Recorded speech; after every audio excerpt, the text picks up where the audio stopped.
What's up guys, it's Tommy here and welcome to a shocking breaking news video because Van Dijk is getting 100 million euros of a proposal on an offer from Paris Saint-Germain. That's the exclusive from Sam Maguire, who is a very reliable journalist. He broke the news that Liverpool were in talks with Julian Alvarez and his agent last summer over a transfer move, and a summer of change is on the cards at Liverpool. So how would you feel? Let me know in the comments below. If all three of the big stars, Van Dijk, Salah and Trent Alexander-Arnold, would leave Liverpool, I think it would be absolutely devastating because Van Dijk is the best centre-back in the world, Salah is the best right-winger in the world, and Trent Alexander-Arnold is the best right-back in the world right now. So to lose not one, not two, but all three of them would be devastating, and it would be an absolute miracle if Liverpool were in a title race next season, never mind winning the title again. Liverpool also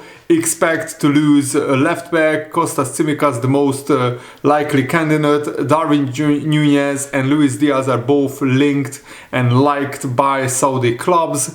Diogo Jota has frustrated Arne and he could be sacrificed, while the signing of Chiesa continues to be signing that is very curious, because why would Arne sign him if he doesn't fancy him at all and he hardly ever plays, even though he's a great player. It was shown in the League Cup final by his brilliant cameo. Kevin Kelleher is expected to leave, and there are doubts over the future of Harvey Elliott, Endo and Gomez. I think we should only sell Gomez out of these three players, and Tsimikas is definitely getting sold, Darwin Núñez as well, and Luis Diaz only if we get a huge offer for him. Konate's contract is up in 1 year, and if Van Dijk, Salah and Trent leaves, if all three of them leave, then I can see a scenario where Konate might say I'm leaving too as well. And Paris Saint-Germain have the resources to go big in the market this summer, and they are planning to do just that because it looks like Paris Saint-Germain are targeting Virgil van Dijk as one of their prime transfers this summer. A pre-tax offer of 80 million euros spread over 2 years, with the potential third season in France, in Paris, is on the table, along with a hefty signing bonus, which means that Van Dijk could earn potentially 100 million euros in the next 3 years at Paris Saint-Germain. Liverpool are not offering him these kind of wages. The big question is, what does Van Dijk want to do? Does he want to earn the most amount of money, or does he want to keep building his legacy at Liverpool? But you can make an argument that if Van Dijk wins another Premier League title, he thinks that he has done everything that he set out to do at Liverpool. 2 Premier League titles, a Champions League, and like 6 or 7 other trophies. Van Dijk won every single trophy that he competed for except the Europa League, so he has completed the set, and maybe he wants his one last contract to be as big and as fat as possible. But Anfield Watch, a news outlet, is reporting that money is not a motivating factor for Van Dijk. Late last year, a new deal with Liverpool appeared to just be a formality, just a matter of time,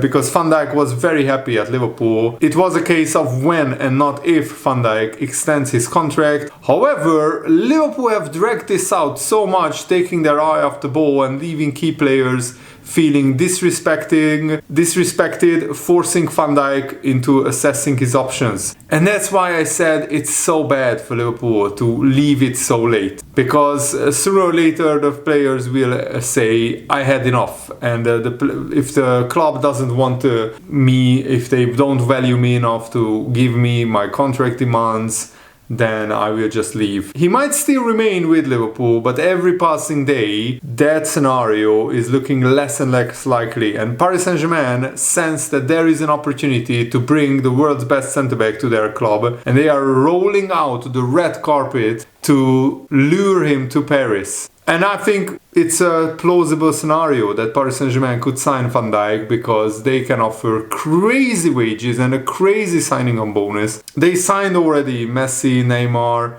on crazy wages, and Mbappe was there on crazy wages as well. All three of them left in the last 2 or 3 years. So Paris Saint-Germain have a lot of money left to offer these big players. What kind of business model is FSG running if we throw out 3 of the best players in the world in one transfer window just to save millions of pounds? And I mean, it might end up costing Liverpool more in the end, because to sign Van Dijk's replacement and Salah's replacement and Trent Alexander-Arnold's replacement, it could be 150, 200 million pounds on just that. And we need other players in the squad. We need another centre-back apart from Van Dijk's replacement. We need a new left-back. We need a new striker. Never mind a new right-back and another new centre-back. If there is too much turnover at Liverpool in the summer, that could really disrupt next season. And the financial implications of these changes are profound, and I think FSG will forever ruin their reputation if they completely destroy this Liverpool squad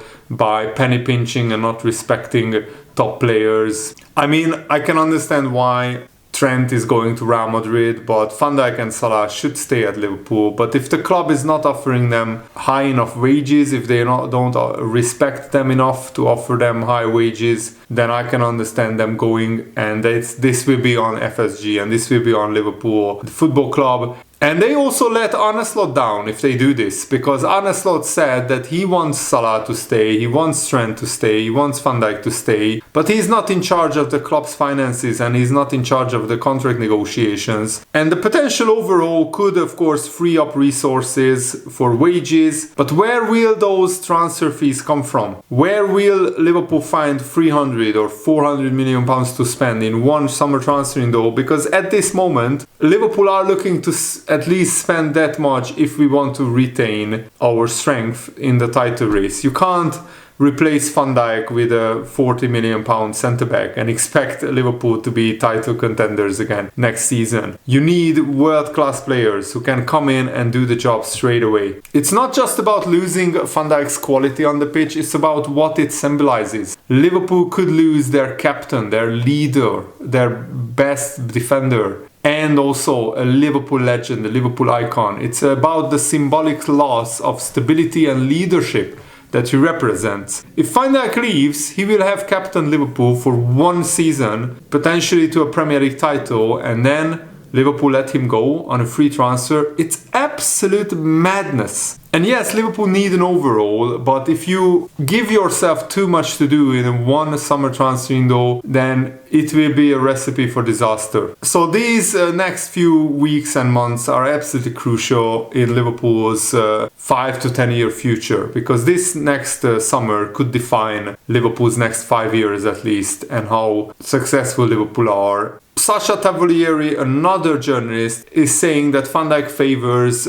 free transfer to United States, to MLS. This report says that Van Dijk reportedly feels that his time is up at Liverpool. Van Dijk joined Liverpool from Southampton in a 75 million record transfer during 2018 winter transfer window, and he became a Liverpool legend and one of the best centre-backs in the Premier League era. And Van Dijk wants one final gig before he retires. He has a lucrative 20 million euro per year offer on the table from Al Hilal. Van Dijk would rather favor a move across the Atlantic to the MLS. Van Dijk's close friend Kevin De Bruyne is also planning to join the MLS. And it looks like Liverpool added Nico Schlotterbeck, the Dortmund centre-back, as a player that Liverpool are looking to sign. He would cost around 50 million pounds, but maybe they can reach a transfer agreement for a little bit lower, like 42, 45 million pounds. And that would be a great signing, but he would be nowhere near the standard of Van Dijk. But if we sign Schlotterbeck and Dean Huijsen, then maybe Liverpool can get away with letting Van Dijk go. But it all depends on what Liverpool do in the transfer window, because if we don't do enough, then the Liverpool fans will be absolutely fuming. I will be absolutely fuming even if Liverpool sign enough players, because I doubt that Liverpool is signing a lot of players and replacing all these stars plus other fringe players going out. I doubt that could result in Liverpool challenging for the Premier League title again, but hopefully Arne Slot keeps being a genius manager and hopefully he can do it. But Liverpool are doing themselves no favors if we let all 3 of these stars go. Ronald Koeman said, whether Van Dijk signs with Liverpool or another big club, that's all good for me. We will see what happens, but what I understand from Virgil is that he's still looking for the level he's at now. So I don't buy it that Van Dijk wants to go to the MLS to basically play in a retirement league. I think he still wants to play at the highest level in European football because he's definitely good enough. He's too good for the MLS right now. No disrespect to that league. But he's good enough to play for Bayern Munich, for Paris Saint-Germain, and try and win the Champions League next season with any of those clubs. So I don't see it. I don't understand why Liverpool would let him go on a free transfer. Absolutely no. No, it makes no sense to me, honestly. Because Van Dijk's wages are not crazy high. He wouldn't ask for the same wages that Salah is on right now. Liverpool can more than afford Van Dijk's wages. At least keep him. If you don't want to give Salah 450,000 pounds per week, which I think he deserves for another 2 years, then give just Van Dijk a new contract. And you can let go of Trent and Salah. I can maybe stomach that, even though that will be very difficult as well.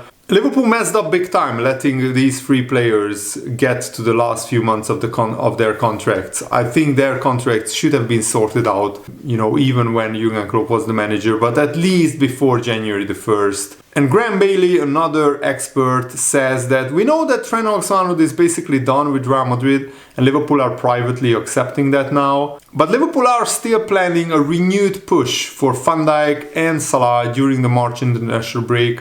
Salah and Van Dijk's camp are eagerly awaiting improved terms. If they don't get it, then we know what the outcome is going to be, but we can't predict what's going to happen. Talks are going to happen, not that the lines of communication have ever been closed. There will be hope that the two camps and Liverpool will come closer together and hopefully reach a resolution. I think after the international break is over, the middle of next week, Liverpool will have a good 7 days or 6 days between the last international games and the next Premier League game. That's a good time for the Liverpool players to get some rest, to reset their minds and their bodies, and also for Liverpool to sit down with the representatives of Van Dijk, Salah and Trent Alexander-Arnold and for one last time absolutely push out the bolt and try and convince them to sign a new contract. And it's surprising that Van Dijk hasn't signed a new contract yet, because the reporter said Liverpool have been confident with Van Dijk since last summer. And there is a surprise from within Liverpool, and especially Van Dijk's camp, that it's come to this. From what I'm told, both he and Salah's camp don't believe that their demands are excessive, and they both think that the contract demands are at market value, but that's where we are. After this international window, we will have a real indication of where we are heading. At this moment, Van Dijk seems to be further away than ever. And I think if the talks are positive on any front, we will get an indication quite quickly. If not, then it will just be the status quo. And I think Liverpool are making a massive mistake letting Van Dijk and Salah go. They both want to stay. Just give them contracts that value their contribution for the next 2 years. And then you don't have to rebuild the whole team in one summer transfer window. And also, what does that show to the likes of McAllister, Gravenberch, Szoboszlai? That you are letting go your best players because you don't want to give them high wages. That will show them that Liverpool are not serious about winning and that Liverpool are not going to be prepared to pay top wages. So you might as well leave if you are a senior player and you want top wages. You are not going to get it at Liverpool. You are better off running down your contract and leaving. It sets a very dangerous precedent. Both players, Van Dijk and Salah, have absolutely stepped up this season and played their best season in their Liverpool career. And they are proving that they are not dropping off. But FSG will see this as saving huge amounts of money, saving £350,000 per week with Salah's contract and saving 230,000 pounds per week with Van Dijk's contract. If Liverpool let go all of these players, then Liverpool has to spend absolutely monumental, astronomical amounts of money on 5 or 6 players. 5 or 6 players need to come in because we need a left back, we need a centre back, and we need a striker. anyway, even without any of these big players going. So that means that you are looking at signing 6 players at least, and I haven't even talked about the midfield. Probably we need to sign a new midfielder as well to be backup for Ryan Gravenberch. The last time Liverpool won the Premier League in 2020, Liverpool sat on their hands. We didn't strengthen that summer, and it came back to bite us really massively. Because next season we almost fell out of the top 4, and we haven't won the Premier League since, we haven't won the Champions League since. Those are the cold hard facts. Yes, we have won 2 League Cups, an FA Cup, a Community Shield. Those have been great. But we haven't won any of the big trophies. And yes, now with FSG signing 3 wonderful midfielders, spending 120 million pounds on a midfield 2 summers ago, that basically is the basis for Liverpool winning the title this season. But Liverpool have to spend probably double or triple that amount if we want to remain competitive next season. But Liverpool have to go big and get all their first choice targets in the summer if we want to remain competitive. And there is an argument that maybe Richard Hughes wants to and Michael Edwards wants to massively reduce the wage bill and instead spend that money on transfer fees. And if we sign Milos Kerkez, Dean Huijsen, Alexander Isak or Alvarez, we sign Jeremy Frimpong as a right back, we sign a right winger is needed if Salah leaves as well. It's a massive rebuild and we need a centre midfielder. That's 6 players already. And then we haven't even talked about the left midfield, left wing spot with Luis Diaz's future up in the air. If Liverpool signs 6 or 7 first team players, is that going to be a settled team next season, good enough to challenge for the title? Who knows? But apart from Arsenal, there is massive rebuilds going on at Man City, at other clubs as well, and even Arsenal's attack will be rebuilt this season with them looking at least signing 2 players for the attack. So a lot will be different, a lot of change is coming to the Premier League next season and to Liverpool it looks like. How do you feel about this? Let me know in the comments below. Thanks for watching guys, hope you enjoyed this, have a nice day, see you later, goodbye.